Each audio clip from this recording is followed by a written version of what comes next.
안녕하세요. 은하 스타입니다. 이번 뽕숭아학당을 보며 뭔가 크게 달라졌다는 느낌을 받았습니다. 외형적으로 크게 달라졌고 내적으로는 변화가 생겼습니다. 또한 방송을 보는 내내 불편한 마음을 누를 수가 없었던 장면들도 있었는데요. 은하스타가 이번 뽕숭아학당을 보며 느낀 점에 대하여 이야기를 해드리겠습니다.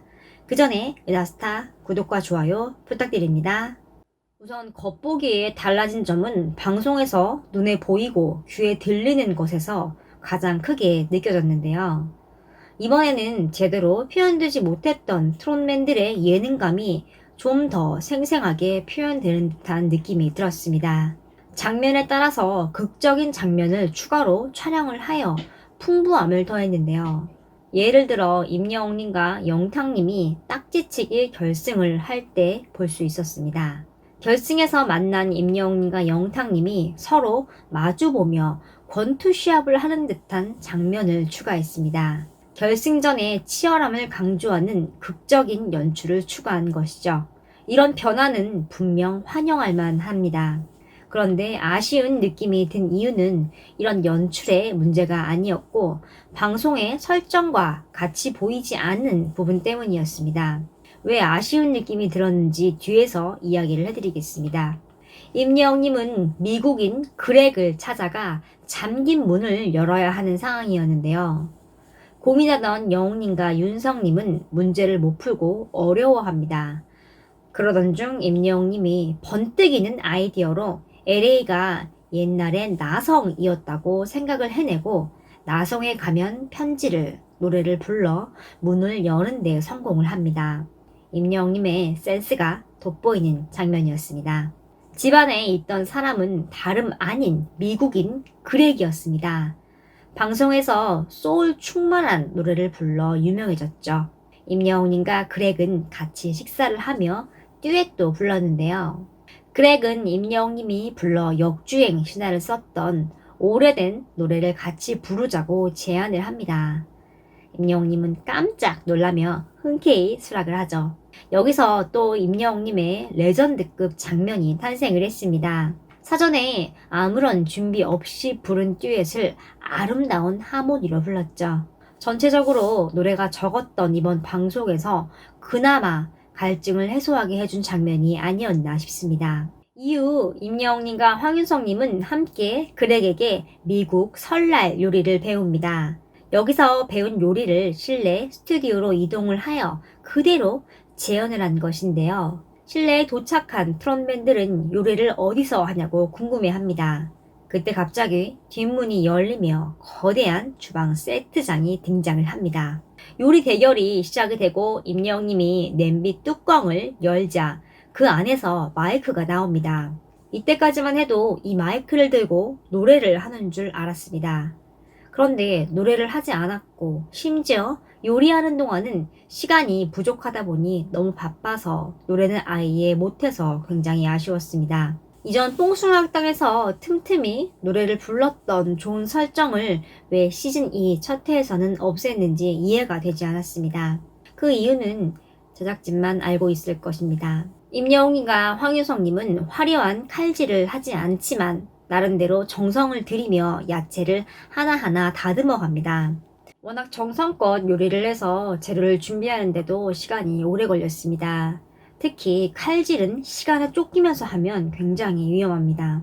아쉬웠던 부분입니다.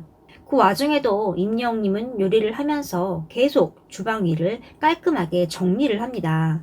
붐쌤이 다가와 칭찬을 하자 외국인 게스트들도 동감을 합니다. 항상 정리정돈하는 바른 습관을 지닌 임영웅님의 모습이었습니다.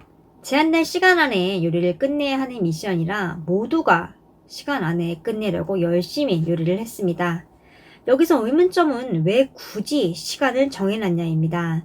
이런 설정은 냉장고를 부탁해서 사용한 설정인데요. 요리 프로그램입니다. 거기에 나온 사람들은 전문 셰프들이기 때문에 능숙하게 할 수 있는 상황이었습니다.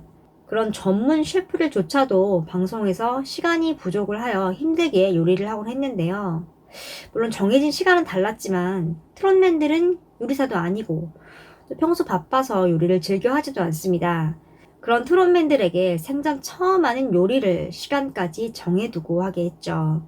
또 외국인들이 시식을 하고 평가까지 하게 만드는 설정이 다소 아쉬웠습니다. 요리를 대접하고 평가받는 트롯맨들도 경연 때보다 더 떨린다고 긴장을 했습니다.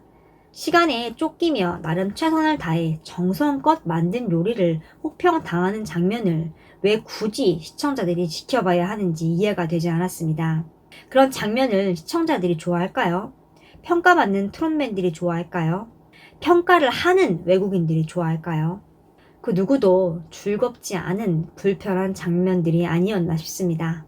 이번 요리 대결에서 임영웅님 팀은 가장 어려운 요리에 도전을 했습니다.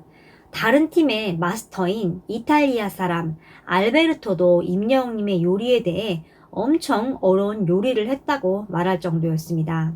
주어진 시간 안에 생전 처음 해보는 외국 요리를 해야 하기 때문에 굉장히 바쁜 시간을 보냈습니다. 각 팀별 요리의 난이도가 다르고 요리하는데 걸리는 시간도 다를 텐데 그런 걸 전혀 고려하지 않고 동일한 기준을 적용하는 것도 공평하지 않았습니다. 적어도 평가를 받아야 하는 대결이라면 참가자들이 모두가 공평한 조건에서 경쟁하도록 하는 게 너무 당연한 이치가 아닐까요? 오죽하면 임영웅님의 요리를 평가하는 다른 팀 마스터가 임영웅님의 요리가 어려운 요리였다며 안타까워했을까요? 트롯맨들이 잘할 수 있고 시청자들에게 즐거움을 줄 수 있는 컨텐츠는 요리 말고도 많이 있습니다. 앞으로는 되도록이면 트롯맨들이 즐거울 수 있는 컨텐츠로 시청자들에게 찾아오면 좋을 것 같습니다. 한 가지 오기티가 또 있었습니다. 그건 바로 트롯맨들이 운전을 하면서 미션을 해결하게 만든 상황이었습니다. 게다가 녹화하는 날은 비까지 내리고 있는 상황이었는데요. 비 오는 날의 운전은 맑은 날보다 훨씬 위험합니다. 다음 방송에서는 조금 더 안전에 유의해서 촬영을 했으면 좋겠습니다. 이번 뽕숭악당은 개편을 하며 겉으로는 화려해진 게 분명했지만 뽕숭악당만의 정체성을 잃은 듯한 느낌이 들었습니다. 출연하는 트롯맨들은 그대로인데 다른 모든 게 갑자기 전혀 다른 프로로 바뀐 듯한 느낌이 들었습니다. 중간중간 노래를 부르던 것도 사라졌죠. 이번 시즌이 첫 회에서 아쉬웠던 문제들이 다음 주부터는 좀 개선이 됐으면 좋겠습니다. 여러분들은 이번 시즌이 첫 회 어떻게 보셨나요? 어떤 점이 좋았고 어떤 점이 아쉬우셨나요? 여러분의 의견이 궁금합니다. 이번 영상은 여기까지입니다. 은하스타 구독과 좋아요 부탁드립니다. 감사합니다.